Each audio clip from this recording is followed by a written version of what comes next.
Hello friends, एक बार फिर से आप सबका स्वागत करते हैं आपके अपने यूट्यूब चैनल @लक्ष्मी24 क्लासेज पर। और आज हम भौतिक भूगोल का क्लास नंबर 10 लेकर आपके सामने उपस्थित हैं। और ये चैप्टर का नाम है सागरीय तरंग व जल धाराएं। तो इस चैप्टर में आगे बढ़ने से पहले बता दें कि ये टॉपिक जो है किन किन एग्जाम्स के लिए इम्पोर्टेंट है।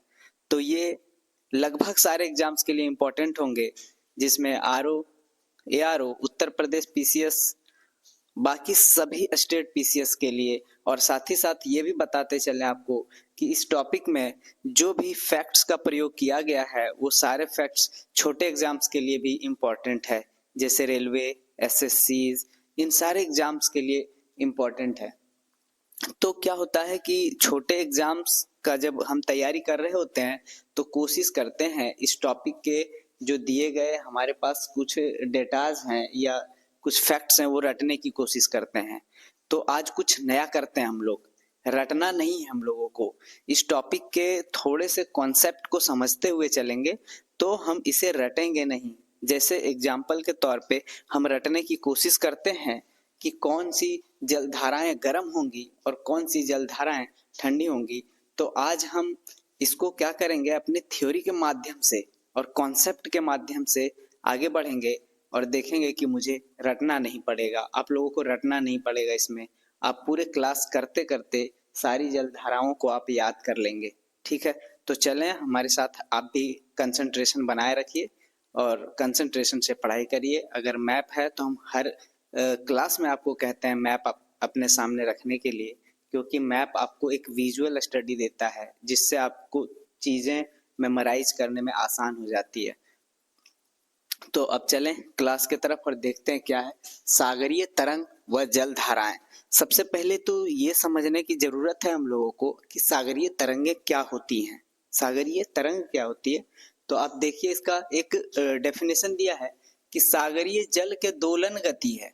तरंग क्या है, तो सागरीय जल के दोलन गति है, जिसमें जल के कणों का ऊर्ध्वाधर संचलन होता है, ऊर्ध्वाधर संचलन होता है। कहने का मतलब है ये सागर के अंदर एक गति आता है या सागर के अंदर एक ऊर्जा का सृजन होता है, जिससे क्या होता है सागर के अंदर एक ऊर्जा का सृजन होता है और उस ऊर्जा के सृजन से बहुत बड़ा मात्रा में पानी का क्या होता है, दोलन होता है। अगर उदाहरण के से आप समझना चाहते हैं इसको, तो आप देख सकते हैं कि आप ले सकते हैं अपने घर में एक बर्तन लीजिए और बर्तन में पानी भर दीजिए और पानी आप बर्तन को थोड़ा बहुत डिस्प्लेस करिए अपने जगह से, तो उसके अंदर जो पानी है उसमें एक दोलन उत्पन्न हो जाएगा। ठीक है, और वो जो दोलन उत्पन्न होगा उससे क्या होगा कि उसके अंदर एक तरंग उत्पन्न होंगे, तरंग, वेव। सोच लीजिए आप एक तालाब के किनारे जब जाते हैं और तालाब के किनारे जब जल एकदम शांत होता है और आप एक पत्थर का टुकड़ा लेते हैं और पत्थर के टुकड़े को अगर उसमें मारते हैं तो उसमें एक वेव क्रिएट होता है, आगे की तरफ वेव बढ़ता है। आप देखे होंगे इस तरह से, और या तो फिर नहीं देखे हैं तो अपने घर में आप क्या करिए, एक फैला हुआ बर्तन लीजिए और उसमें पानी भरने के बाद उसमें एक कंकड़ डालिए या कुछ पदार्थ को उसमें गिराइए, तो देखिए उसमें गोल गोल वेव निकलेगा। और वो वेव जो है अगर आप प्लेट लेंगे अपनी, तो क्या होगा कि वो वेव जो निकलेगा वो प्लेट के आखिरी हिस्से पर टकराकर वेव खत्म हो जाएगा।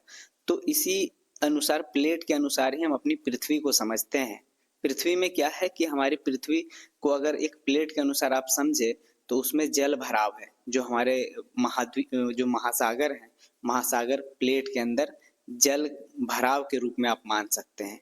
तो हमारी पृथ्वी के अंदर कभी भी कोई भी हलचल होती है तो क्या होता है, उस जो हमारे समुद्री जल है, तो समुद्री जल में क्या होता है, विस्थापन की क्रिया होती है और विस्थापन की क्रिया होने से उसमें लहरें उत्पन्न होती है और वो लहर जो है वो हमारे महाद्वीपीय तट पर जाकर खत्म हो जाती है। ठीक है, तो इसी तरीके से हम तरंगों के बारे में और भी समझते हैं और देखते हैं क्या है कि हमारी जो तरंगें उत्पन्न होती हैं समुद्र में वो किस तरह की होती हैं। तो ये तरंग इस तरह ऊर्ध्वाधर तरंग होती हैं। कैसे होती हैं, ऊर्ध्वाधर, ये ऊर्ध्वाधर होता है, मतलब एक बार जो हमारा जल है वो नीचे से ऊपर की तरफ आएंगे और फिर ऊपर से नीचे की तरफ जल का गिराव होगा। ठीक है, अब जैसे कि तरंग, जब भी तरंग वेव उत्पन्न होता है क्या होता है, एक बार ऊपर की तरफ, फिर नीचे, फिर ऊपर और फिर नीचे की तरफ, इस तरह करके वेव आगे की तरफ बढ़ती है। तो यही वेव है, क्या हो रहा है, एक बार ऊपर और नीचे। तो जब ये सबसे ऊंचा वाला हिस्सा पे होता है तो इसे शीर्ष कहते हैं। ठीक है, क्या कहते हैं इसे, तो इसे शीर्ष कहा जाता है, या इसी को अंग्रेजी में क्रस्ट कहते हैं। और जो सबसे डाउन वाला हिस्सा होता है, जब नीचे वाला हिस्सा होता है, यहाँ पे देख सकते हैं, तो इसको गर्त कहते हैं, गर्त, या इसी को ट्रफ कहते हैं। और दो गर्त या हम ले दो गर्तों के बीच, ये दो गर्त हैं, इनके बीच की दूरी ले लें, ये दो शीर्ष के बीच की दूरी लें, तो इसको कहते हैं तरंग दैर्घ्य, तरंग दैर्घ्य। तो फिर आगे बढ़ते हैं। गहराई अधिक होने पर उच्च तरंगों का निर्माण होता है, वेग अपेक्षाकृत तेज होता है। मतलब अगर गहरा रहे, तल गहरा रहे, मतलब अगर समुद्री तल गहरा हो और उसमें जब तरंगे उत्पन्न होती हैं तो उन तरंगों का जो गति होता है वो तीव्र होता है, और उन तरंगों का जो इस तरह का जो कुछ शीर्ष और गर्त बनाते हैं वो ज्यादा ऊंचाई तक होता है। तरंगे तटवर्ती छिछले भाग में जाती हैं और वहां ज्यादा ऊंचाई तक उठ जाती हैं। तो क्या होता है कि तरंगे जो है हमारे समुद्र में, तरंगे जो उठती हैं वो कहाँ जाती हैं, फिर तट के किनारे जाती है। और तट के किनारे क्योंकि वहाँ पानी छिछला होता है या कम गहराई वाला पानी होता है, तो वहां जाने के बाद क्या हो जाता है कि इसकी जो शीर्ष होते हैं ये ज्यादा ऊपर तक उठती हैं। ठीक है, जैसे कि अगर खुला समुद्र है तो क्या होता है कि वो तरंगे बहुत ऊंची नहीं होती हैं, कम कम ऊंचाई में ऐसे आगे बढ़ती हैं, क्योंकि उसको पूरा जगह मिल जाता है फैलने के लिए, तो उतनी ऊंची नहीं होती। लेकिन जैसे ही वो किनारे पे पहुंचती है, महाद्वीपीय किनारे पे पहुंचती है, जैसे आप समझ सकते हैं, यहाँ पे आप ध्यान से देख सकते हैं। जैसे कि क्या है कि ये हमारा, मान लेते हैं ये तल है, समुद्री तल है, यहाँ से चलना शुरू किया तो कुछ ज्यादा, मतलब कुछ ऐसे ऐसे चलना शुरू किया, लेकिन जैसे ही छिछले पानी में पहुंचा तो इसकी ऊंचाई बढ़ जाती है इस तरह करके। ठीक है, तो यहाँ पे आके अचानक से ऊंचाई बढ़ जाती है, यही मैं बताना चाह रहा हूँ कि जैसे ही ऊंचाई, यही यहाँ पे भी लिखा हुआ है कि ऊंचाई क्या हो जाती है, बढ़ जाती है। क्यों, क्योंकि यहाँ पे जो हमारा तटवर्ती सीमा पे जाएंगे तो यहाँ तट एक बाधा बनकर आएंगे, क्योंकि आपको पता है, इससे पहले क्लास में आपको पढ़ा चुके हैं कि जो हमारे समुद्री तट होते हैं वो एक तरीके के तट नहीं होते हैं। कुछ तट कम ऊंचाई के होते हैं, कुछ तट ज्यादा ऊंचाई के होते हैं, कुछ तट गहरी होती हैं, कुछ तट कम गहरी होती हैं। तो यहाँ हम छिछले पानी का बात कर रहे हैं कि अगर छिछले गहराई या कम गहराई पे जाती हैं तो इनको तो वहां पे ज्यादा क्या होता है कि अब अपने साथ जो भी है ये आती हैं तरंगे, और तरंगे जाकर और किनारे पे टकराती हैं, और किनारे पे टकराने के बाद ज्यादा ऊंचा उठती है, और ज्यादा ऊंचा उठने के बाद जब नीचे, और ये जब गिरती है तो ये ढाल खड़ा रहता है, और ये खड़े ढाल से जब नीचे गिरती है उसके बाद क्या होता है कि ये तरंग टूट जाती है, जो इन तरंगों का श्रृंखलाएं हैं वो उसी पॉइंट पर आकर टूट जाती हैं और एक, मतलब सामान्य जल के भांति व्यवहार करने लगती हैं। तो क्या होता है कि ये बड़े आकार के तरंग हो जाते हैं, और ये तरंगे एक समय आती है जब विखंडित हो जाती हैं, टूट जाती हैं और सामान्य जल में ही बदल जाती है। ठीक है, और जिस बिंदु पे जैसे ये तरंग ऐसे से जा रही है तरंग, और जिस बिंदु पे आखिरी है तरंग का, मतलब अब देख लीजिए जैसे कि ये है तरंग, ऐसे से आ रही है, ये तट पे टकराई, तो तट पे जब छिछले पानी में आया तो इससे पहले ही अपनी जो तरंग है जो पीक पे गई, और पीक पे आने के बाद ये पानी में मिल गई, टूट गई यहाँ से, और ये क्या हो गई, अब सामान्य पानी की तरफ प्रवाहित होना शुरू हो गई। ठीक है, तरंग मतलब खत्म हो जाता है वहां पे। तो जहां पे तरंग खत्म हो जाती है, जिस पॉइंट पे तरंग खत्म हो जाती है जाके, उसे हम सर्फ कहते हैं, अंग्रेजी में भी सर्फ कहते हैं। अगर विजिबल नहीं है तो इसको हम रिपीट कर दे रहे हैं आप, लेकिन हम जो बोल रहे हैं उसके अनुसार आप लिख सकते हैं, क्या कहते हैं, सर्फ कहते हैं। ठीक है, तो मान लीजिए कि ये तरंग जो है, ये जो हमारी तरंगे हैं, यहाँ मैक्सिमम ऊंचाई पे गई और यहाँ पे फिर सामान्य पानी में बदल गई है। अब इसके बाद तरंग नहीं बना पाएगी। तरंग कैसे बनाएगी, क्योंकि यहाँ छिछला पानी है तो तरंग नहीं बना पाएगी। और ये हमारा क्या है, तो ये तट है हमारा। तो यहाँ से लेकर के और यहाँ तक देख सकते हैं, कहाँ से, जहाँ से ये खत्म हो जाती है, विखंडित हो जाती है तरंग, वहां से ले करके और कहाँ पे, जहाँ तक तट है वहां तक जाइए तो इसको करते हैं परतोड़न। इस यहाँ से ले करके यहाँ तक के बीच के जो दूरी है इसको कहते हैं परतोड़न। याद रहेगा, परतोड़न कहते हैं। उसके बाद यहाँ जब ये टूट जाता है, इसका ये जो वेव है ब्रेक हो जाता है, वेव ब्रेक होने के बाद कभी कभी ये जो जल है क्या होती है कि यहाँ से ब्रेक होने के बाद ये हमारी तट है, तो तट के समानांतर, तट के समानांतर ऐसे जो है बहना शुरू कर देती है। क्या करती है, ये तट के समानांतर बहना शुरू करती है। उसी को हम क्या कहते हैं, वेलांचली। क्या कहते हैं, वेलांचली प्रवाह कहते हैं, या इसी को कहते हैं हम लोग लिथोरल करेंट। लिथोरल करेंट या इसी को कहते हैं वेलांचली प्रवाह। वेलांचली प्रवाह, ठीक है, तो आप लिख लीजिएगा, वेलांचली प्रवाह कहते हैं। अब अगले टॉपिक में चलते हैं और होता है सागरीय जलधाराएं।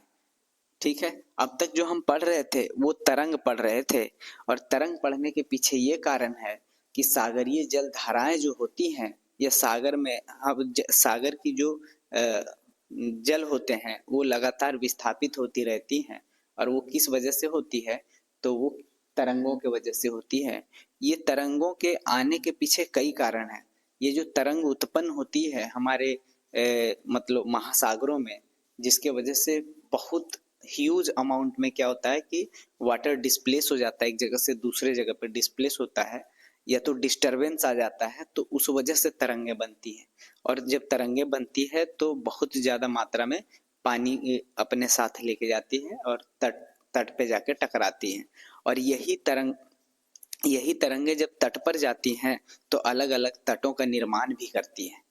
तो ये बात आप ध्यान रखें, जो हम तट पढ़ रहे थे पिछले क्लास में, तो उसमें अलग अलग तटों का निर्माण हम बताए थे आपको, जहाँ पे ये बताए रहेंगे कि ये हमारा जो है ये तट है, तो कभी कभी क्या करता है कि इस तरह के तट का निर्माण कर देता है कि दोनों को आपस में मिला देते हैं। तो कभी कभी कटे फटे तट का निर्माण करते हैं, और कभी कभी क्या करती हैं कि कभी सपाट तट के निर्माण कर लेती। तो अब आगे चलते हैं हम लोग और बढ़ते हैं सागरीय धाराओं की तरफ। अच्छा, एक चीज आपको बता दें कि ये जो हमारे पास जो तरंगे हैं, ये तरंगे कैसे उत्पन्न होती हैं, तो सबसे पहले तो एक तो है कि जो तरंगे आ रही हैं हमारे मतलब समुद्र में, तरंगों का जो उत्पन्न हो रहा है, एक तो हो सकता है भूकंपीय गतिविधियों के कारण हो सकता है, प्लेटों का अंदर टकराना, समुद्र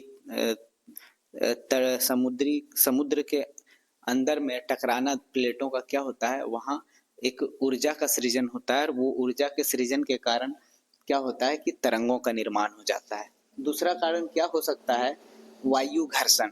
वायु घर्षण क्या होती है कि वायु के चलना, जब हमारे समुद्री के जल सतह जो है, जल सतहों पर जब वायु टकराती है जाके, ये क्या है, मान लेते हैं ये समुद्री जल सतह है, ये मान लीजिए समुद्री जल सतह है, और समुद्री जल सतह पे मान लीजिए ये समुद्री जल सतह है हमारा हाथ, ये अब ये हवा जो आ रही है इस पे चल रही है समुद्री पे, समुद्री के ऊपरी जल सतह पे, और इसको अपने साथ धक्का देके आगे की तरफ ले जाएगी, या वेव का निर्माण कर देगी उसमें। ठीक है, इसी तरह क्या होगा, सागरीय भूस्खलन, ये बता दिए, हिमस्खलन, बड़े बड़े जो हमारे आइसबर्ग हैं उसके जब हिम टूट जाते हैं तो हिमस्खलित होता है, और वहां के जो है क्या एक वेव का निर्माण कर देता है, और वो वेव का अंत कहाँ होता है, जाके तटों पर होता है।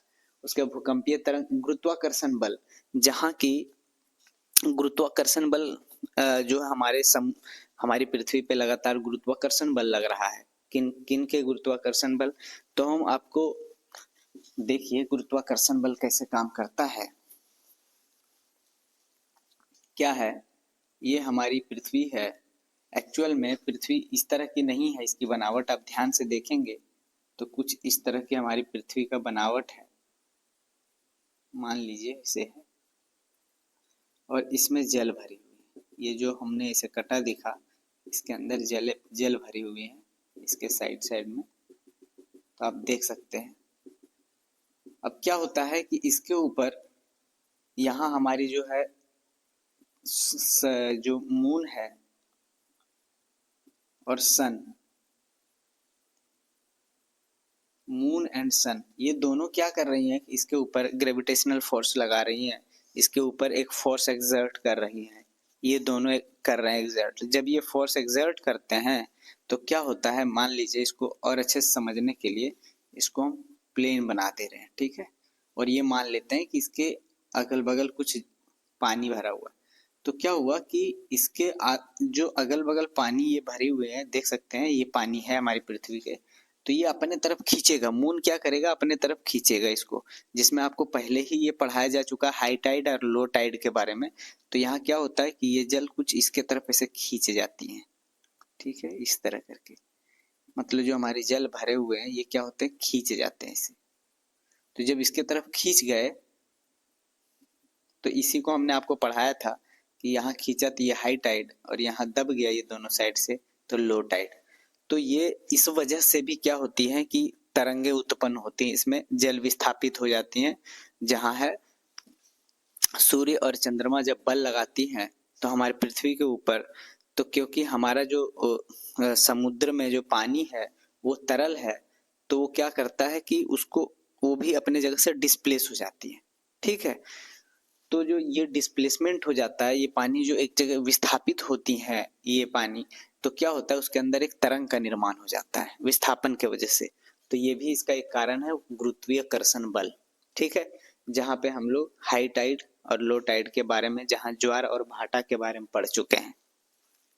आगे चलते हैं और देखते हैं यहाँ पे, एक निश्चित दिशा में सागरीय जल को प्रवाहित होने के सामान्य गति को ही क्या कहते हैं, हम सागरीय जल धारा कहा जाता है।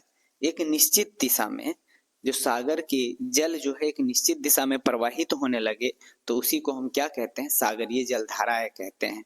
अच्छा, ये जल धाराएं जो या तो हमारी जो समुद्री जल है वो एक निश्चित दिशा में प्रवाहित क्यों होती है, वो अभी आगे एक एक करके देखते चलते हैं। तो देखते हैं, सबसे पहले समझिए कि ये जो हमारे पास है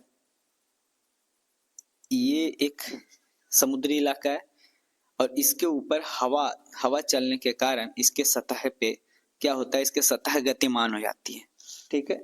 मतलब ये हमारा जो जलीय सतह है गतिमान हो जाती है, जिससे कि यहाँ सतही जलधारा का निर्माण होता है, ठीक है। अब ऊपर के सतह पे, कहने का मतलब है कि आप प्लेट में पानी लीजिए, भर लीजिए, आपके सामने है, उस पर फूंक मारिए। जब फूंक मारेंगे उसके ऊपर तो जो प्लेट के ऊपर वाला पानी है वो क्या होगा, आगे की तरफ डिस्प्लेस कर जाएगा, आगे की तरफ बढ़ेंगी वो पानी, और कैसे वेव बनाते हुए बढ़ेंगे।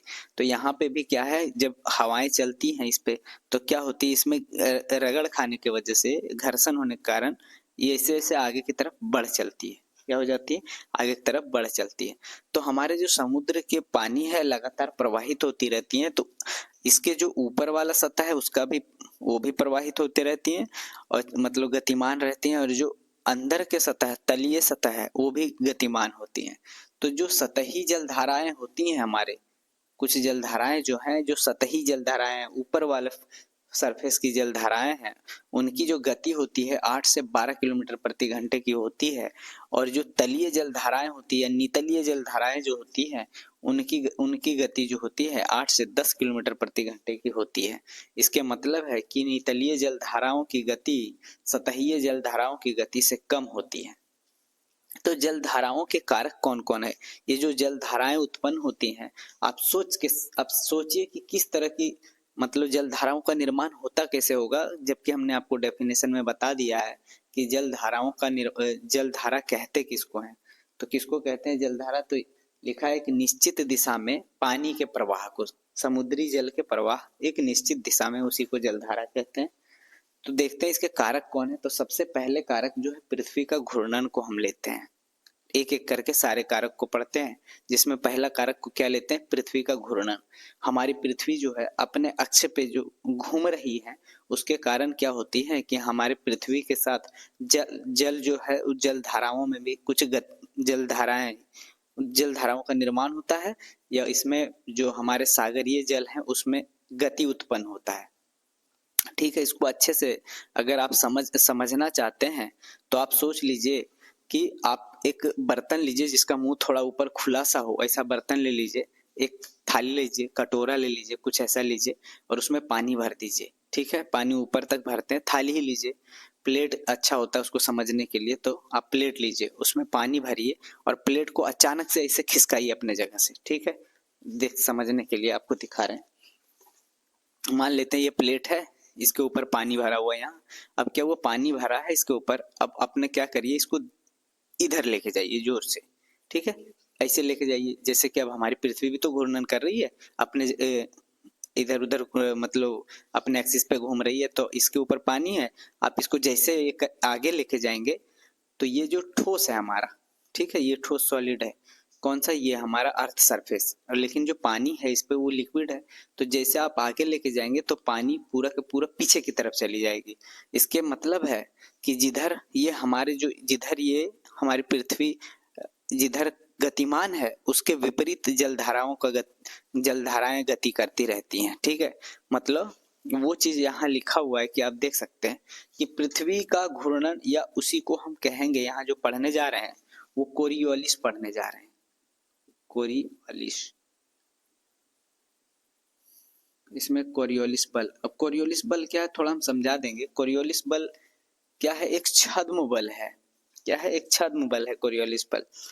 इस बल के कारण धाराएं उत्तरी गोलार्ध में, जो कोरियोलिस बल है, कोरियोलिस बल के कारण क्या होता है, कोरियोलिस साहब क्या कहते हैं वो आप समझिए, कोरियोलिस साहब के बारे में समझिए।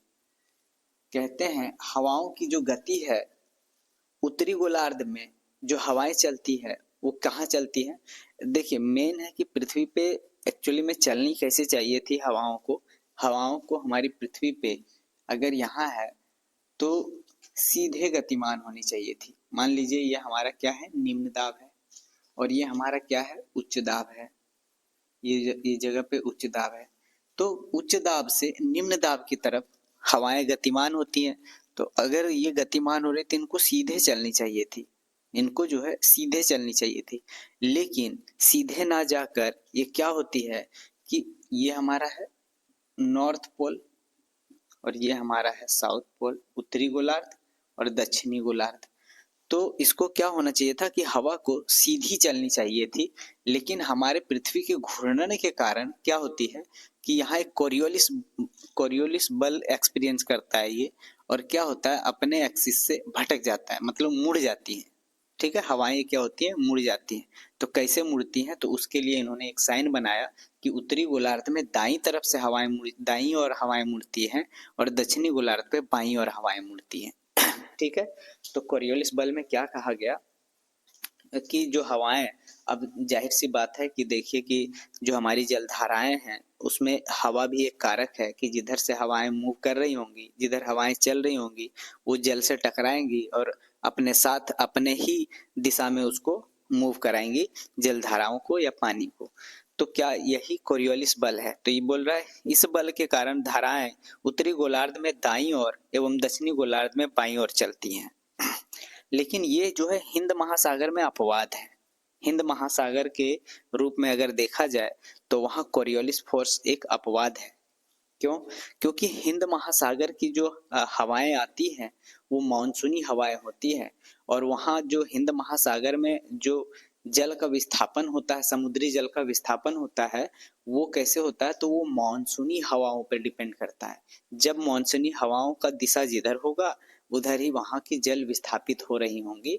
बाकी बाकी पूरे मतलब ग्लोब को छोड़ दिया जाए, मतलब एक्सेप्शन है हमारा हिंद महासागर, बाकी सब जगह क्या है, एक जैसे गतिमान होती हैं जलधाराएं। ठीक है, तो बोल रहा अब तो ये अपवाद है हमारा। अच्छा देखिए, कोरियोलिस फोर्स के बारे में दो क्वेश्चन आ सकता है कि कोरियोलिस फोर्स जो होता है हमारा तो ध्रुवों पे अधिकतम होती हैं। कोरियोलिस फोर्स जो है ध्रुवों पे अधिकतम होती हैं, लेकिन विषुवत रेखा पे 0 हो जाती है। तो याद रखिएगा इसको। अगर और देखें कोरियोलिस बल को और समझने की कोशिश करें कि ये कोरियोलिस बल किस तरह दाब के ऊपर भी डिपेंड करता है, क्यों? क्योंकि हमारी पृथ्वी अलग अलग दाब पेटियों में बटी हुई है। तो इन दाब पेटियों को समझने के लिए थोड़ा सा हम इसको इरेज करें और यहीं पे आपको समझाएंगे कि दाब पेटियों के अनुसार कैसे काम करती है। तो अलग अलग दाब पेटियां हैं इसमें। अगर यहाँ दिख रहा है तो ठीक है, नहीं दिख रहा है तो आपको यहाँ पे हम बताने की कोशिश कर रहे हैं। मान लेते हैं यहाँ कितना है, यहाँ हमारे पास है 100 मिली बार का दाब है।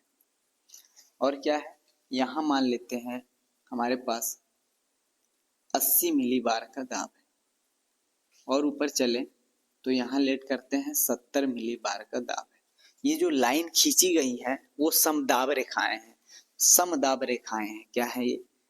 समदाब रेखाएं। ठीक है।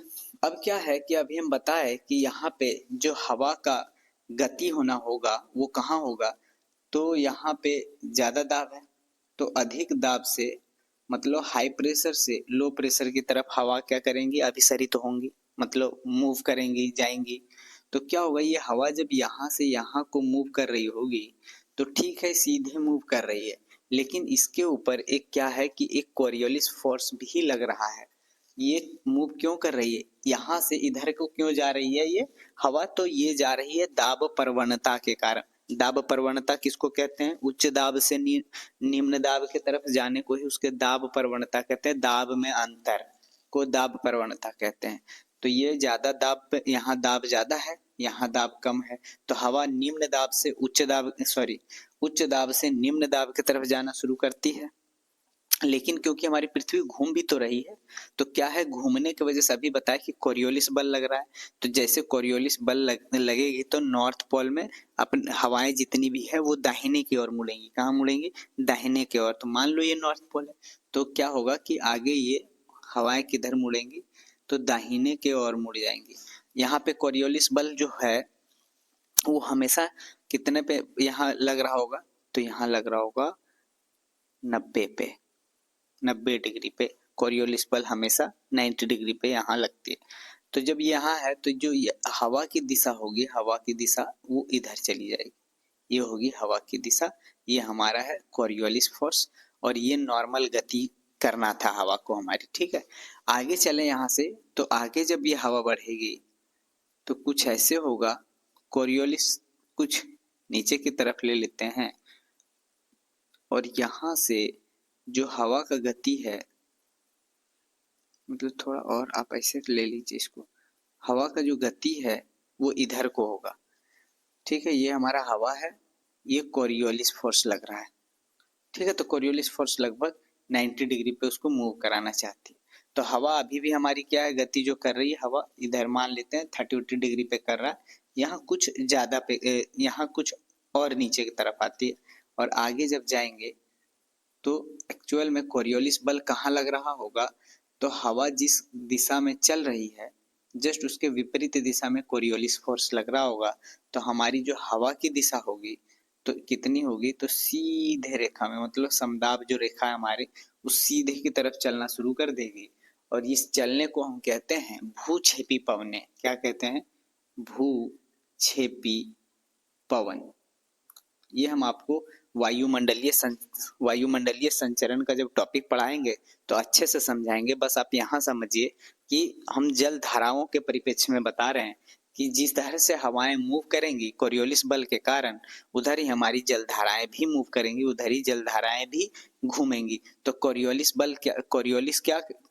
के अकॉर्डिंग क्या होता है कि हमारा उत्तरी गोलार्ध में दाईं ओर घूमती है, हवाएं चलती हैं। तो यहाँ जो हमारी उत्तरी गोलार्ध में जाएंगे, आप देख सकते हैं ये हमारे मैप बना हुआ है, उत्तरी गोलार्ध में जाएंगे तो हमारी जल धाराएं भी दाईं की ओर जाएंगी। जितनी भी जल धाराएं हैं उत्तर में देख सकते हैं ये कहाँ जा रही है, तो दाईं की तरफ जा रही है, दाईं की तरफ मूव कर रही है जल धाराएं। और दक्षिण में कहाँ है, तो दक्षिण में अगर आप आएंगे तो देखिए बाईं की ओर मूव कर रही है। कहाँ कर रही है? बाईं की ओर मूव कर रही है सारी जल धाराएं। तो यही कोरियोलिस बल के कारण हो रहा है। तो आप मैप में देख सकते हैं इसको, तो हम इसको इरेज कर दे रहे हैं। और आगे चलते हैं अपने टॉपिक में। इससे पहले हम बता दें कि हम, अगर आपको भौतिक भूगोल अच्छे से समझ में आ रहा है बताने पे, तो आप हमारे चैनल को सब्सक्राइब जरूर करें ताकि हमसे जुड़े रहें और आपको और जो हमारे है नोटिफिकेशन बेल को दबाएं, ताकि क्या हो कि आपको जो भी क्लासेस हम लेके आते हैं आपको पहले मिले। और पता है कि मैंने वादा किया है कि फ्री में लोगों तक हम क्या करेंगे कि भौतिक भूगोल को आसान भाषा में पहुंचाएंगे। और आसान भाषा में पहुंचाने का तात्पर्य ये है कि लोग भूगोल को रटने की कोशिश करते हैं। एक्चुअल में भूगोल रटने वाली चीज है तो जरूर, कुछ चीजें रटने वाली हैं, लेकिन साइंस पे आधारित है। तो क्या है कि अगर आप इसके कॉन्सेप्ट को पकड़ लेते हैं तो आपको भूगोल रटने की जरूरत नहीं है। पेपर में क्वेश्चंस कुछ ऐसे भी आ जाएं जो आपको ना याद रहे, आप रटे ना हो, फिर भी आप क्या थ्योरी को इम्प्लीमेंट करके आप उसके आंसर तक पहुंच पाओगे। ठीक है, तो आप क्या है हमारे चैनल को सब्सक्राइब करिए, लाइक करिए और हमसे जुड़े रहिए। और हम भी आपको इसी तरह मजे मजे में भूगोल को आसान बनाते हुए पढ़ाते चलेंगे। तो अब हम लोग आगे चलें तो पहला फैक्टर जो पढ़ लिए हैं, जलधाराओं के कारक के फैक्टर, वो पृथ्वी का घूर्णन और उसमें हम कोरियोलिस बल के बारे में पढ़े हैं। तो इसी को हम ऊपर दिखाने की कोशिश किए यहाँ पे कि उत्तरी गोलार्ध में हवाएं दाईं की ओर और दक्षिणी गोलार्ध में हवाएं बाईं की ओर चलती हैं। ठीक है, और वो इसलिए चलती हैं क्योंकि हमारी हवा की भी दिशा उत्तरी गोलार्ध में उसी तरह की है और दक्षिणी गोलार्ध में भी इसी तरह की हवा की दिशाएं हैं। अब आता है पृथ्वी की गति के बारे में हो गया। अब तापमान, तापमान भी एक फैक्टर है जिसके वजह से हमारी जो जलधाराएं हैं वो अपने मतलब गतिमान रहती हैं। तो ये कैसे हो सकता है, तापमान का क्या लेना देना है? तो देखिए कि हम अगर हम यहाँ आते हैं, यहाँ पे ज्यादा स्पेस है, आप समझ पाएंगे कि मान लीजिए ये हमारा 0 डिग्री विषुवत रेखा है। ठीक है, 0 डिग्री विषुवत रेखा पे है, ये हमारा ध्रुव है यहाँ पे है। ठीक, और हम बात कर रहे हैं ताप की। तो आपको पता है कि ध्रुव पे या ध्रुवीय, ये इक्वेटोरियल रीजन में या विषुवतीय रेखा पे अगर आएंगे 0 डिग्री पे, तो यहाँ क्या होता है कि यहाँ सूर्य की गर्मी तेज होती है, सूर्य चमकती तेजी से, जिसके वजह से यहाँ जो वाटर मॉलिक्यूल एक्सपेंड कर जाता है, फैल जाती है। यहाँ जितने भी है हमारे एक्सपेंड कर गए, फैल गए यहाँ के जितने भी मॉलिक्यूल है, वाटर मॉलिक्यूल। और फैलने के बाद क्या होगा कि यहाँ पे एक दाब निर्मित होगा। फैलने की वजह से क्या हुआ कि यहाँ डिस्प्लेस हो रही हैं, ये मॉलिक्यूल्स डिस्प्लेस हो रही हैं, और आगे जाते जाते जाते जाते क्या होगा कि यहाँ पे दाब ज्यादा हो जाएगा।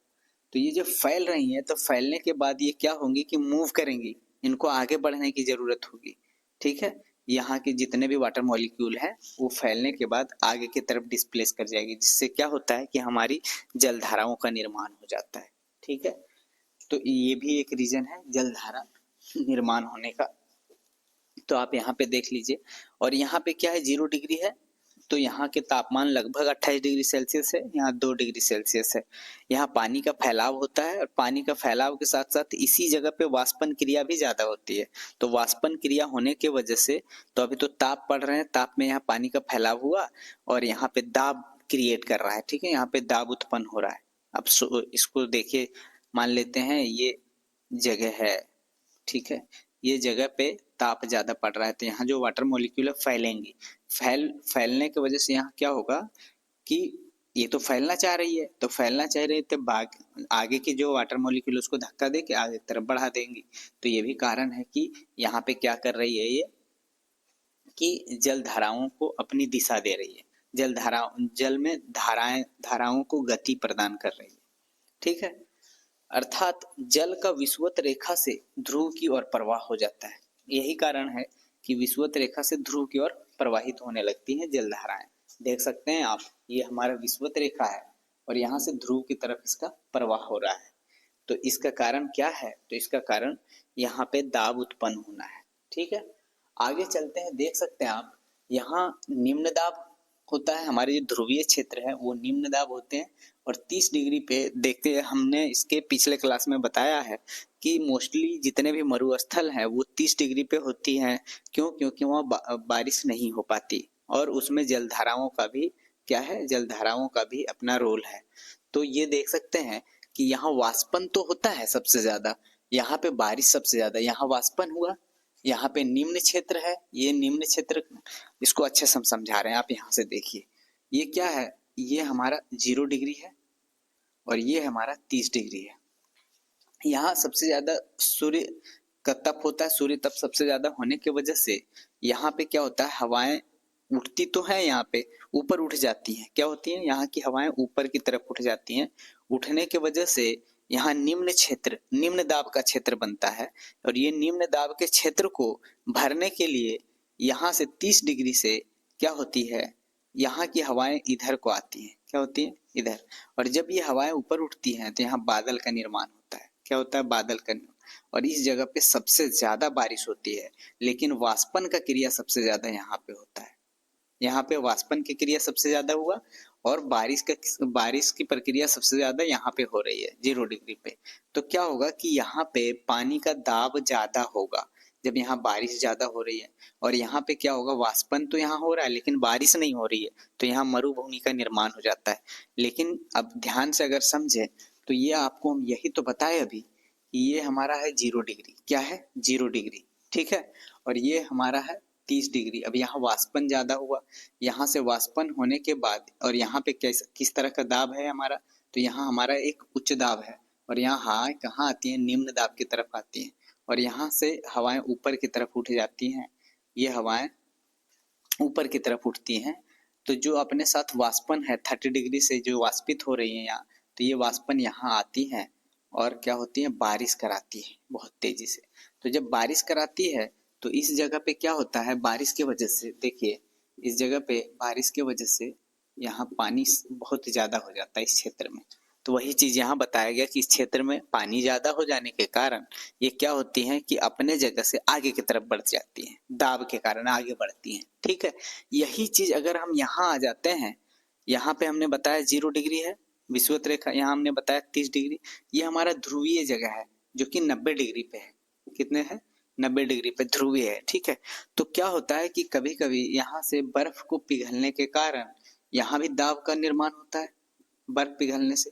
और बर्फ पिघलने के कारण जब दाब का निर्माण होता है तो यहाँ के जो पानी है वो आगे की तरफ बढ़ जाती है, तो यहाँ भी जल धाराओं का निर्माण होता है। और 90 डिग्री से ध्रुवों से जो हमारे 0 डिग्री की तरफ जल धाराएं आती हैं उनको ठंडी जल धाराएं कही जाती हैं। और ठंडी जल धारा का निर्माण बर्फ के पिघलने से भी होता है, हवा तो फैक्टर है ही है। तो ये चीज हमने यहाँ बना लिया। अब जो तीसरी बात आती है वो होता है लवणता दाब। लवण या दाब दोनों किस तरह से हमारी जल धाराओं को प्रभावित करती हैं, ये देख सकते हैं आप कि जो लवण ज्यादा होने पर, जब कोई भी जल में लवण ज्यादा होता है तो उसकी घनत्व ज्यादा हो जाती है। मतलब लवण का सीधा संबंध घनत्व से है। और यहाँ पे आप देख सकते हैं कि दाब का भी सीधा संबंध घनत्व से है। जब वाटर मॉलिक्यूल्स को आप उसके ऊपर दाब लगाते हैं तो घनत्व ज्यादा हो जाता है। या तो उसके अंदर कुछ आप मिला दें, पानी के अंदर मिलाना वही चीज है, यहाँ सॉल्ट का मिलना है तो उसी को हम यहाँ लवण कह रहे हैं।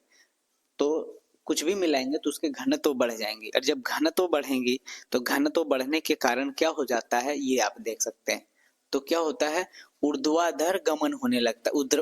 क्या होता है, ऊर्ध्वागमन प्रवाह या अधोगमन प्रवाह होता है, दो तरीके के।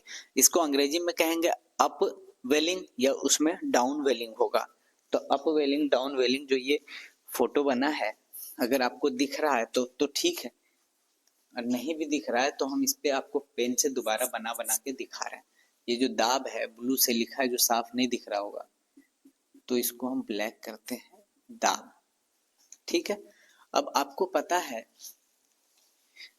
कि ये हमारा समुद्री इलाका है, ये पानी का समुद्र है, समुद्र के ऊपर का, पानी के ऊपर का लेयर है।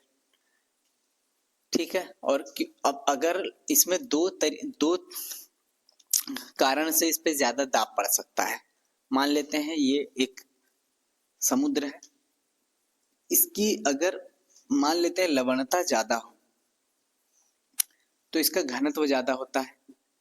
लवणता ज्यादा है तो घनत्व ज्यादा, या दाब इसके ऊपर एक पड़े तब भी घनत्व ज्यादा है। और जैसे ही दाब पड़े और घनत्व ज्यादा हो जाए तो डाउन वेलिंग होगा, मतलब नीचे की तरफ आना शुरू कर देगा वो पानी, वजन के वजह से, भारी दाब के वजह से, ज्यादा घनत्व के वजह से।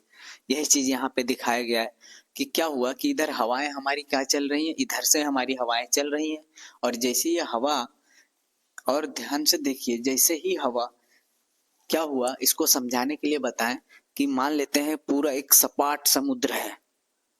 अरे गांव के घर तरफ हम तालाब वगैरह भी देखते हैं तो वो सपाट ही होता है पूरा पानी, और उस पे क्या हुआ कि हवा आके और टकराती है, तेज हवा, जब तेज हवा चलती है तो देखो बड़ी बड़ी लहरें बनने लगती हैं पानी के अंदर। तो इसी तरह जब यहाँ से हवा चल रहा है तो ये पानी क्या हो रही है कि आके इधर किनारे पे जमा हो जा रही है यहाँ पे। अब यहाँ की जो पानी यहाँ विस्थापित हुई वो भी तो यहीं पे आ गई। अब यहाँ दाब बढ़ गया, क्या हुआ यहाँ पे दाब बढ़ा, भार बढ़ा, और भार बढ़ने की वजह से ये पानी के जो मॉलिक्यूल्स हैं नीचे आना शुरू हो गए, तो इसको कहते हैं डाउन वेलिंग, या उसी को कहते हैं अधोगमन प्रवाह। फिर यहाँ से क्या होता है, सागरीय नीतल प्रवाह होता है। ठीक है, यहाँ से आई किस तरह की हवा है, तो ऊपर का सरफेस तो गर्म है, तो ये गर्म आके नीचे फिर ठंडी हो गई, और फिर क्या होना शुरू हो गया, नीतल प्रवाह, नीतल प्रवाह, फिर यहाँ से ऊपर की तरफ उठना शुरू हो गई। ठीक है, तो आप इसी तरह से तो हम लोग एक जो हम चाय का कप बनाए हैं, हम लोग चाय पे फूंक क्यों मारते हैं, चाय के कप लेते हैं ज्यादा गर्म होने की वजह से, या सूप वगैरह कुछ पी रहे होते हैं तो ज्यादा गर्म होने की वजह से फूंक मारते हैं उसके ऊपर। फूंक क्यों मारते हैं, जब हम फूंक मारते हैं उसके ऊपर तो क्या होता है कि या तो उसके जो मॉलिक्यूल्स हैं वो ठंडे हो जाते हैं, ठंडे होने के बाद भारी होते हैं, भारी होके फिर अंदर की तरफ जाती हैं, और फिर अंदर की तरफ जाता है, और फिर क्या होता है अंदर के उष्मा को लेकर फिर बाहर आता है, और फिर हम लोग फूंक मारते हैं, फिर अंदर जाता है, फिर उष्मा को, और इस तरह लगातार करते करते वो क्या हो जाता है, उसके मॉलिक्यूल्स तेजी से ठंडा होने लगता है, और फिर हमको आराम से हम लोग चाय पीना शुरू करते हैं ठंडा हो जाने पे, या फिर कुछ भी हो चाय के सिवा। अब क्या हो सकता है कि अब यहाँ पे यही होता है कि जब यहाँ पे दाब बढ़ा, आपने मान लीजिए फूक मारा था आपने, तो यहाँ आया और यहाँ से फिर डाउन वेलिंग हुआ, डाउन वेलिंग के बाद क्या हुआ, नितल प्रवाह, नितल प्रवाह के बाद यहाँ से फिर अपवेलिंग हो गया। ठीक है, ऊपर की तरफ हुआ, यहाँ ठंडा होने की वजह से नीचे गिरा भारी होकर। इसी तरह देखिए हम चाय का कप भी बनाए हैं, आप यहाँ फूकते हैं तो फूकने की वजह से ऊपर गया, एक तो यहाँ दाब बढ़ गया, घनत्व ज्यादा बढ़ गया यहाँ पे फूक मारने की वजह से। यहाँ देखिए यहाँ से आपने फूक मारा इस पे, तो यहाँ घनत्व ज्यादा बढ़ा, और यहाँ से डाउन वेलिंग हो गया। फिर डाउन वेलिंग होने के बाद धीरे से जो आप ये नीचे ठंडा हुआ और फिर ऊपर आया, फिर आपने इस पे फूक मारा, फिर यहाँ पे गया, और ये इस तरह से लगातार क्या होता है कि पानी चलते रहते हैं। ठीक है, और इसी तरह समुद्र में भी होता है कि समुद्र में हम फूंक तो मार नहीं सकते हैं, तो वहां क्या हवाएं चल रही वही फूंक मार रही हैं। ठीक है, तो क्या होता है इन जगह का एक और खासियत होता है, देखिए जब यहाँ पे क्या होता है कि जब नीतलीय प्रवाह होता है, नीतल प्रवाह, तो समुद्र के नीतल प्रवाह में बहुत सारे पोषक तत्व होते हैं, वो नीतल प्रवाह से पोषक तत्व क्या होते हैं ऊपर की तरफ उठते हैं, यहाँ पे आ गए, और यहाँ पे जब आते हैं ये पोषक तत्व, तो ऐसे जगह अगर समुद्र में ऐसी जगह पाई जाती हैं तो वहाँ मछली पालन का सबसे अच्छा और सबसे ज्यादा मतलब सुटेबल प्लेस माना जाता है। तो इस तरह के प्लेस कहीं है क्या, तो है, तो ये है ग्रैंड बैंक, कहाँ, तो न्यू फाउंडलैंड और न्यू फाउंडलैंड, ग्रैंड बैंक कहाँ पे है, ये ग्रैंड बैंक न्यू फाउंडलैंड में, कहाँ, तो लेब्राडोर और गल्फ स्ट्रीम के पास, आप देख सकते हैं लेब्राडोर और गल्फ स्ट्रीम। तो आप देखिए इसमें मैप में देखिए अगर है तो ठीक है, नहीं यहाँ देखिए ये लेब्राडोर है, लेब्राडोर ठंडी जलधारा है, यहाँ आ रही है कहाँ से, इधर से देखिए कनाडा की तरफ से नीचे की तरफ आ रही है, और गल्फ स्ट्रीम जो हमारी है ये गल्फ स्ट्रीम, ये गर्म जलधारा है, और ये दोनों जलधाराएं आपस में जहाँ टकराती हैं, जहाँ आपस में टकराती है वो क्या होता है, उसी को ग्रैंड बैंक कहते हैं, क्या कहते हैं, ग्रैंड बैंक। और वही ग्रैंड बैंक जो हमारे पास है वो कहाँ है, तो ये है न्यू फाउंडलैंड, ये जगह है न्यू फाउंडलैंड, वहाँ दो जलधाराएं मिलती हैं, एक सॉरी लेब्राडोर की जलधारा और एक जो हमारे गल्फ स्ट्रीम, और यहाँ पे एक क्या होता है, ना ज्यादा ठंड और ना ही ज्यादा गर्म, मतलब कहें मॉडरेट टाइप का यहाँ पे क्या होता है कि पानी का टेम्परेचर बन जाता है, जिसमें मछली पालन के लिए अच्छा माना जाता है। उसके बाद डोवर बैंक, उत्तरी सागर फिनलैंड में अगर जाएंगे तो वहाँ एक डोवर बैंक है, इसी तरह के वहाँ पे मछली पालन का अच्छा मतलब कि सुटेबल प्लेस माना जाता है। अब चौथा कारक जो हमारे पास है किस चीज के लिए, तो जलधाराओं को गति प्रदान करने के लिए, वो क्या होती है, पवने, और यही तो मेन कारण माना जाता है, पवन को ही मुख्य कारण में रखा जाता है कि क्या होती है कि कई तरीके के पवने हैं। अब टेम्पररी पवनों की बात नहीं कर रहे हैं, कई पवने हैं जो लगातार अपनी स्थिति को वर्षों तक बनाए रखती हैं। जैसे अब हम जब पढ़ेंगे हम ना अपने एटमॉस्फेयर के बारे में पढ़ेंगे तो वहाँ पता करेंगे कि ये पवन की दिशाएं, ये मानसून पढ़ेंगे वहाँ, तो क्या है ना कि कई ऐसे जगह है जहाँ एक जैसी हवाएं लगातार चलती रहती हैं। ठीक है, जैसे व्यापारिक पवनें कहाँ पे चलती हैं, तो आगे हम लोग पढ़ेंगे ही, तो पछुआ पवनें और व्यापारिक पवनें। ठीक है कि नहीं, ये दो तरीके के पवन हैं जो लगातार अपनी स्थिति को बनाए रखती हैं। ठीक, कभी बदलती नहीं। पछुआ पवन हमेशा एक तरह के चलती हैं। जैसे कि आप देखेंगे पवन की दिशा को अगर आपको समझना है तो आप यहाँ से समझिए दाब से। तो अगर विषुवत रेखा है तो हम इससे पहले क्लास में करा चुके हैं आपको, और अभी कराना भी है कि यहाँ किस तरह का दाब है, तो उच्च दाब का निर्माण होता है। ठीक है, जीरो से। अब यहाँ पे अगर आते हैं, सॉरी यहाँ निम्न दाब का, जो हमारे विषुवत रेखा है, यहाँ निम्न दाब का निर्माण होता है, और यहाँ पे जो है उच्च दाब का निर्माण होता है 30 से 40 के बीच में, या 25 से 35-40 के बीच में निम्न दाब, उच्च दाब। यहाँ भी ऊपर उत्तरी गोलार्ध में भी उतने ही पे क्या है, 30 से 35 के बीच क्या होता है, यहाँ पे एक उच्च दाब का निर्माण होता है। तो उच्च दाब से पवनें क्या होती है, निम्न दाब की तरफ आती हैं।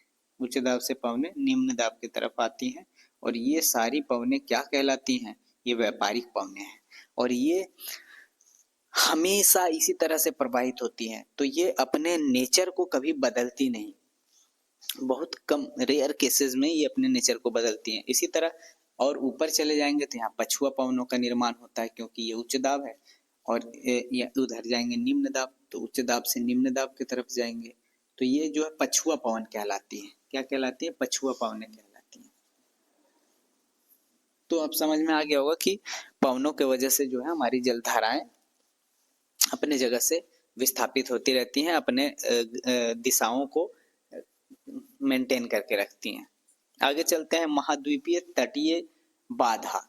अब क्या है कि महाद्वीप में तटीय बाधाएं जो हैं वो भी क्या करती हैं, तटीय बाधाएं भी, जैसे मान लेते हैं कि एक जलधारा, ये मार्कर क्या है, एक जलधारा है, और ये हमारा हाथ जो है मान लीजिए तट है। तो ये जलधारा आई और इस तट में टकराने के बाद अपने डायरेक्शन को बदल ली, आई और बदल ली। ठीक है, तो यही चीज यहाँ पे लिखा हुआ है कि महाद्वीपों में जो नुकीले पार्ट में टकराती हैं जलराशियां, तो वो अपनी दिशा को बदल लेती हैं। आप देख सकते हैं ये नुकीला पार्ट है, ये वाला पार्ट आप देख रहे होंगे, ये नुकीला पार्ट है ब्राजील का। यहाँ से जब आती है ये जलधाराएं, विषुवत रेखीय जलधाराएं, यहाँ से टकरा के दो भाग में बट जाती है, एक इधर आ जाती है, एक उधर को चली जाती है। ठीक है, तो इससे भी क्या होती है कि जलधाराओं का दिशा का निर्माण हो जाता है। तो उम्मीद है कि यहाँ तक जो है आप लोगों को समझ में आ गया होगा, और आप लोग से अनुरोध है कि अपने पास मैप रखें, क्योंकि जो अगला काम हम करने जा रहे हैं वो जलधाराओं के नाम कि उस क्षेत्र के आधार पे, महाद्वीपीय या तटीय क्षेत्र के आधार पे क्या है कि वहाँ की जलधाराओं के नाम रखे गए हैं, और कौन सी जलधाराएं। अब मुख्यतः जलधाराएं दो तरीके की होती हैं, एक गर्म जलधाराएं होती है और एक ठंडी जलधाराएं होती हैं। वैसी जलधारा जो विषुवत रेखा से उत्तरी गोलार्ध की तरफ जा रही हो या दक्षिणी गोलार्ध की तरफ जा रही हो, मतलब विषुवत रेखा से उत्तरी या दक्षिणी गोलार्ध की तरफ अगर मूव कर रही हो, वैसी जलधाराएं क्या होती हैं, गर्म जलधाराएं होती हैं। लेकिन कुछ ऐसी जलधाराएं हैं जो ध्रुव से कहाँ आ रही होती है, विषुवत रेखा की तरफ मूव कर रही होती है, ऐसी जलधाराओं को ठंडी जलधारा कहते हैं। तो कौन कौन सी ऐसी जलधाराएं हैं जो विषुवत मतलब हमारे जो है विषुवत रेखा इक्वेटर से पोल की तरफ जा रही हैं, और कौन कौन सी जलधाराएं हैं जो पोल से इक्वेटर की तरफ आ रही हैं। तो इसका रीजन तो हम आपको बता चुके हैं कि क्यों जलधाराएं पोल से इक्वेटर की तरफ आती है, क्योंकि वहां बर्फ को पिघलने से पोल पे बर्फ को मेल्ट होने के कारण वहां क्या होता है कि पानी के अंदर दाब बनती है, और वो धीरे धीरे किधर की तरफ डिस्प्लेस होना शुरू कर देती है, तो इक्वेटर की तरफ। ठीक है, इसी तरह विषुवत रेखा के बारे में बताया कि वहाँ गर्मी ज्यादा होने की वजह से क्या होता है, वहाँ दाब स्प्लिट हो जाती है, वहाँ मतलब वाटर मॉलिक्यूल्स स्प्लिट होती हैं और दूर जाने की कोशिश करती हैं। ठीक है, तो इस आधार पे जो गर्म जलधाराओं की निर्माण होती है। तो ये सारी बातें हो गई हैं। अब हम लोग चलते हैं और आपके पास एटलस है तो आप एटलस में इसको देखेंगे। हम एक एक करके जलधाराओं के नाम बताएंगे और यहीं पे याद करना है, अपने क्लास में याद करना है। आप दिमाग लगा के याद करिएगा। जब जब हम गर्म जलधाराओं के नाम बताएंगे तो आप अपने एटलस पे देखिएगा या बुक में देखिएगा और यहीं पे आप याद कर लीजिए इसको। ठीक है, तो हम आगे बढ़ते हैं। जलधाराओं को क्षेत्रीय प्रवाह के आधार पे कितने भाग में बांटा गया? 2 भाग में। बता दिए कौन कौन सी? ठंडी जलधारा और गर्म जलधारा। तो क्या है कि आप लोग हमारे चैनल को जो है सब्सक्राइब करते रहिए, लाइक करिए, ताकि आपके लाइक करने से और सब्सक्राइब करने से ही हमारे पास एनर्जी आ पाता है और हम आगे की क्लास मतलब कि मन तन के साथ आपके साथ जुड़ के करते रहेंगे। ठीक है, और भौतिक भूगोल के करने के बाद जब हम भारत के भूगोल वगैरह पढ़ेंगे, भारत का भूगोल पढ़ेंगे, विश्व का भूगोल अभी जब पढ़ेंगे हम लोग, अलग अलग महाद्वीपों का अध्ययन करेंगे, वहाँ आपका जो है ये भौतिक भूगोल बहुत काम आने वाला है। चीज़ों को याद करना आसान हो जाएगा। क्यों किसी महाद्वीप की स्थिति इस तरह से बनी है, क्यों कहीं जंगल ज़्यादा है, कहीं छोटे पेड़ हैं, तो कहीं गर्मी ज़्यादा है, कहीं ठंड ज़्यादा है, कहीं मरुस्थल है, कहीं पहाड़ का निर्माण है। तो ये सब का जवाब कोई अगर देता है तो वो कौन है? तो वो है भौतिक भूगोल, या भौतिक भूगोल के सिद्धांत अगर पढ़ते हैं, इन सब चीज़ों का जवाब आपको मिलता है यहाँ से। इसीलिए आपको ये समझना बहुत जरूरी हो जाता है। तो चलें हम लोग और जलधाराओं को याद करें। आप देख सकते हैं ये हमारे पास है उत्तर अमेरिका, ये दक्षिण अमेरिका और ये यूरोप का पार्ट है। आप पहले से पता है यहाँ यूराल नदी है, यूराल माउंटेन है हमारे पास। और ये अफ्रीका, ऑस्ट्रेलिया और इधर हमारा पैसिफिक ओशियन या प्रशांत महासागर है। ये यहाँ हमारा अटलांटिक महासागर, ये प्रशांत महासागर और ये हमारा हिंद महासागर है। तो क्या होती है कि यहाँ ये हमारा विषुवत रेखा 0 डिग्री बना दे रहे हैं, यहाँ से दिख रहा होगा विषुवत रेखा। तो विषुवत रेखा पे हवाएं किधर चल रही हैं? तो विषुवत रेखा जो ये पट्टी है पूरा, वहाँ निम्न दाब उत्पन्न होती है सूर्य के प्रकाश और गर्मी के कारण। तो निम्न दाब उत्पन्न होने के कारण ये हवाएं उच्च दाब से निम्न दाब की तरफ चलती हैं और जब हवाएं चलती हैं तो यहाँ पे एक जलधारा का निर्माण कर देती हैं, जिसको कहते हैं विषुवत रेखीय जलधारा। क्या होती है? विषुवत रेखीय जलधारा का निर्माण होता है। और ये विषुवत रेखीय जलधारा अभी बताए कि जब अलग अलग महाद्वीपों से टकराती हैं तो अपने दिशा को बदलती हैं। लेकिन हाँ, मात्र एक कारण ये नहीं है कि ये महाद्वीप से टकरा के बदलती है, वो गर्मी भी एक कारण है, दाब भी एक कारण है। ठीक है कि नहीं? तो वो अलग चीज हो जाता है। तो या दाब प्रवणता के बारे में भी हम बताएं, वो भी एक कारण है। अपवेलिंग डाउनवेलिंग पढ़े हैं, वो भी एक रीजन है यहाँ पे। तो क्या हुआ कि यहाँ जैसे विषुवत रेखीय हवाएं यहाँ से चल रही हैं, ठीक है कि नहीं? तो ये हवाएं क्या हो रही है कि पानी को अपने साथ मूव करा रही है। तो देख सकते हैं अब एक एक करके हम कहाँ से शुरू करते हैं। सबसे पहले हम शुरू कर रहे हैं आपका यहाँ से शुरू कर रहे हैं। ठीक, ये हमारा विषुवत रेखा है, ये हमारा अफ्रीका है, ये अमेरिका है। तो हम अभी बताए कि अगर कोई विषुवत रेखा से जलधारा ऊपर की तरफ जा रही हो, ऊपर की तरफ, तो ये गर्म जलधारा है। तो जो ब्लैक वाली जलधाराएं ये दिख रही होंगी एरो वाली, वो सब के सब गर्म जलधाराएं। और जो ये ब्लू पेन से लिखी हुई है, पता नहीं साफ दिख रहा है कि नहीं, लेकिन ब्लू पेन से लिखी है, वो ठंडी जलधाराएं हैं। ठीक है, तो यहाँ से जब ये आएंगी जलधारा, विषुवत रेखीय जलधारा, तो यहाँ पे देखिए ये हमारा क्या है? तो ये हमारा साउथ अमेरिका है, ये चिली है। तो यहाँ पे ये जलधारा टकराएंगी और ये 2 भाग में बट जाती है। एक तो यहाँ से आके ये जलधाराएं इधर को आ जाती हैं, तो इसको हम कह सकते हैं कि ये ब्राजील की जलधाराएं हैं। क्या है ये? तो ये है ब्राजील की जलधाराएं। और ये ब्राजील की जलधाराएं यहाँ से मूव करते हुए आती है यहाँ से, और एक इसका शाखा, मतलब हम एक एक करके शाखा को पढ़ेंगे, कंफ्यूजन नहीं होगा। तो विषुवत रेखीय जलधारा आया, ब्राजील में टकराया और एक ब्राजील की जलधारा बन के नीचे की तरफ आ गई, मतलब दक्षिणी गोलार्ध की तरफ आ रही है। और दक्षिणी गोलार्ध की तरफ से एक और जलधारा जाती है, ये ठंडी जलधारा है, वो है फॉकलैंड की जलधारा। आप इसके डायरेक्शन से देख सकते हैं, कहाँ से? नीचे से ऊपर की तरफ जा रही है। तो ये क्या है, ठंडी जलधारा। फॉकलैंड की जलधारा और ब्राजील की जलधारा यहाँ पे आपस में टकराती हैं और यहाँ क्या होता है कि इधर सीधे मूव कर जाती हैं।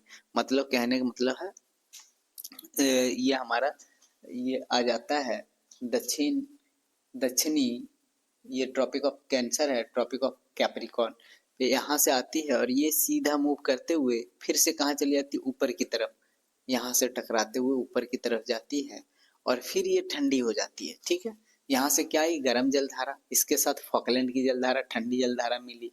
ठीक, और ठंडी जलधारा मिलने के बाद ये क्या हुआ कि ये ठंडी हो गई, ये जलधाराएं ठंडी होकर ऊपर उठी। ऊपर जाने के बाद यहाँ देख सकते हैं, यहाँ हमारा अफ्रीका का नामीबिया है, ठीक है ना। तो यहाँ नामीबिया देखने को मिलेगा और यहाँ हमारा जो ठंडी जलधाराएं ऊपर की तरफ फिर से जा रही हैं, कहाँ जा रही, विषुवत रेखा की तरफ। तो इस ठंडी जलधारा का नाम है, जो अफ्रीका के पश्चिमी साइड पे है, उसका नाम है बेंगुएला की जलधारा। क्या है, बेंगुएला की जलधारा। यही जलधारा है जो यहाँ पे नामीब के मरुस्थल का निर्माण करती है।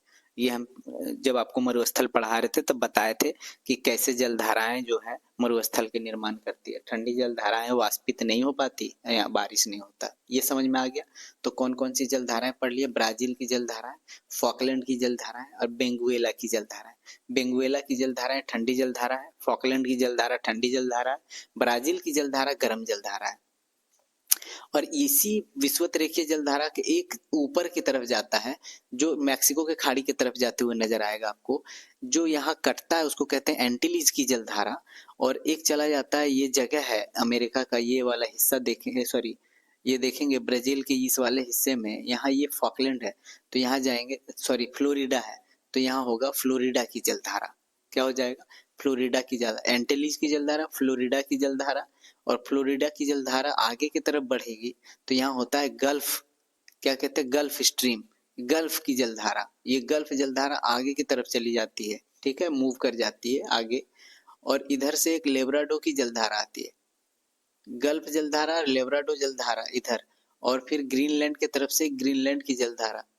तो लेब्राडो की जलधारा और ग्रीनलैंड की जलधारा ये दोनों कहाँ से आ रही हैं, तो उत्तरी गोलार्ध से आ रही हैं। तो ये ठंडी जलधारा है, ठीक है, लेब्राडो और ग्रीनलैंड की जलधारा है, ठंडी जलधारा है। कॉपी में नोट करते जाइएगा, आवाज सुन के आप लेक्चर सुनिए और उससे नोट करिए कॉपी में।